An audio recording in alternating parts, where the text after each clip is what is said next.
For many years, I worked as a location sound recordist for commercials, documentaries, news, that sort of thing. As a freelancer, I often get phone calls, are you available on such and such a date? And I just say yes, because I wanted to work. The last time I did not ask what the job was the time that I found out we were going to a neo-Nazi camp in Lehigh County.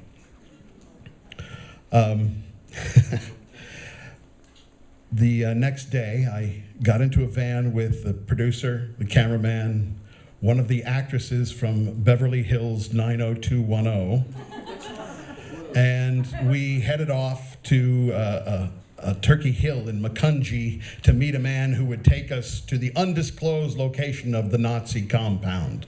As we're driving there, I remember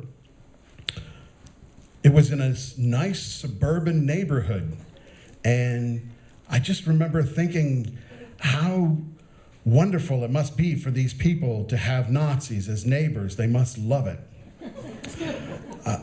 As we got there, they were waiting for us with their AK-47s and their Uzis and their AR-15s, and they gave us the Sieg Heil salute.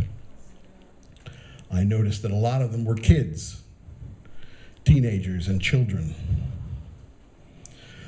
We met their leader, who was a man in his 40s with a passing resemblance to Adolf Hitler, who emphasized it by parting his hair in the same way and darkening his mustache in the center. And we met his 15-year-old girlfriend.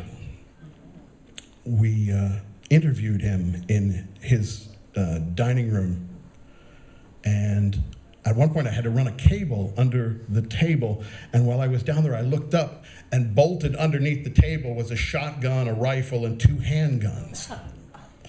And I started noticing all the guns everywhere, behind pictures on the wall, behind cabinets, in between the cushions on the couch. And I thought about all the kids running around. All the kids were homeschooled. And they took us to their little one-room schoolhouse, and written on the blackboard were passages from the Bible that they said reaffirmed their beliefs that black and brown and red and yellow people are what they would call mud people, were gifts from God, like the other beasts of the field, to be in service of the white race. Jews, on the other hand, were a different matter. They were descended from demons and should be slaughtered at any opportunity. And this is what they were teaching their children. We were introduced to a couple who had met at the Nazi compound. They met and fell in love and got married and had a little baby. We went to their apartment in Allentown to see the little infant, and there above the crib, where some might hang a little poster of Winnie the Pooh, was the Nazi flag.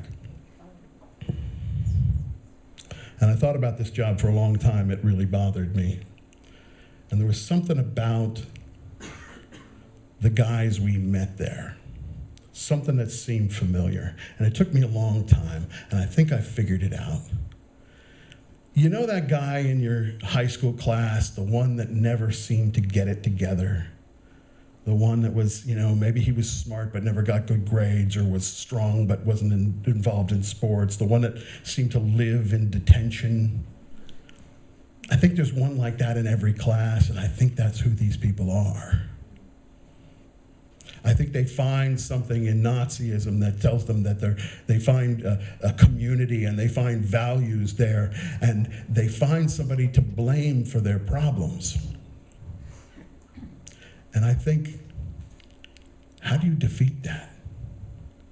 Those kids we saw there are now in their 20s and 30s, and that little infant is now in his late teens. And they're marching in the streets, having grown up on these beliefs. How do you defeat that? I think about that all the time, and the only answer I can come up with is love. They're ready for a fight. They want a fight They want to die gloriously in the service of the cause as long as they can take one of you with them. The only way to beat them is love and understanding and inclusion. And where do you find the courage to do that? And I say, where do you find the courage to do that? Because according to the Southern Poverty Law Center, the largest clavern of the Ku Klux Klan north of the Mason-Dixon is here in Lancaster County. These people are your friends and neighbors. So how do you find the courage to make that connection and really defeat them? If you figure it out, come and tell me, because I don't have that kind of courage. Thank you.